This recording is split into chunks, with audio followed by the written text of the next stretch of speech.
Chapter 6. First, free your mind. As I have already shared, the key facts about the history of business, capitalism, sharecropping, and slavery in the Americas are public knowledge, although we don't like to often examine them. You may now know more about the world that you live in and what you are up against than you want to know, and you probably know more than most of your peers in any industry.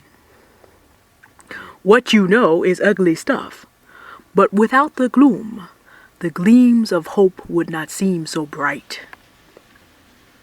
Business people outside the field of music have come up with good strategies for dealing with the realities of business and money. And here I draw out and give credit to Robert Kiyosaki, author of a series of books on money, investing, business, and even philanthropy, a series headed by the best-selling Rich Dad, Poor Dad. An in-depth discussion of Mr. Kiyosaki's works is not possible in the Freedom Guide, but there are some observable laws of business and money he highlights that are key to your finding a way you can live with and be proud of in the music business. The rich invent money, while everyone else works for money. That's a quote from Rich Dad, Poor Dad. The more people you serve, the richer you will become. This is a quote from Rich Dad's Guide to Investing. The most important action a business owner ever takes is to give the money and resources he or she has created back to the communities that have been key to that creation. And this is from Rich Dad's Guide to Investing. In my opinion, Mr. Kiyosaki deeply challenges much of the thinking about business in that third point.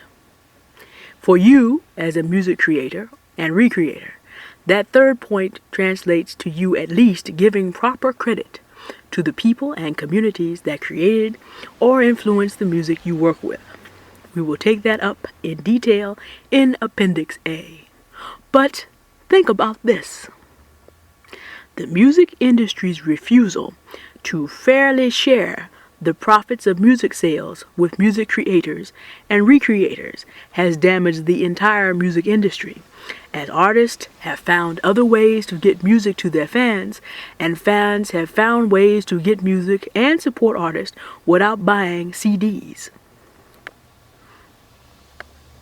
But for now, let's look at Mr. Kiyosaki's first 2 points. Both are easily seen in the real world. Earlier, we learned the idea of how immaterial realities precede material realities. In other words, intellectual properties precede physical properties. This is very similar to what Mr. Kiyosaki says about the rich inventing money. Mr. Kiyosaki points out that money starts as somebody's idea. Specifically, rich people invent assets that produce money. An asset, under Mr. Kiyosaki's definition, being anything that puts money into your pocket. This audio you are listening to is an example of an asset.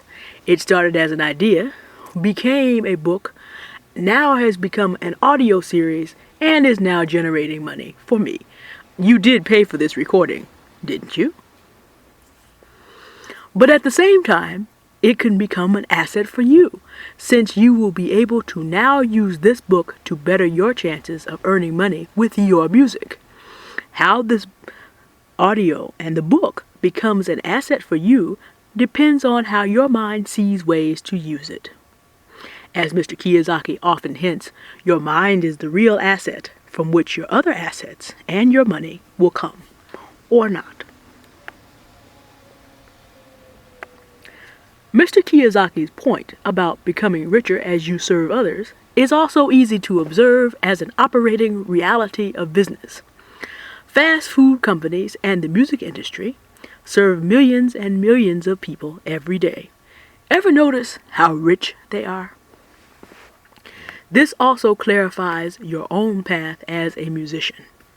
Provided you are creating music that balances your self-expression with the needs of music lovers or a niche of music lovers, And provided you can get your music to them, you will be able to learn what you need to survive and thrive.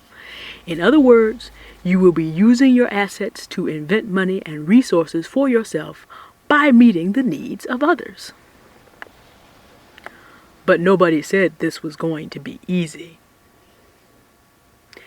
If you pick up Mr. Kiyosaki's books, you will find that he went broke a few times on his way to writing his best-selling series.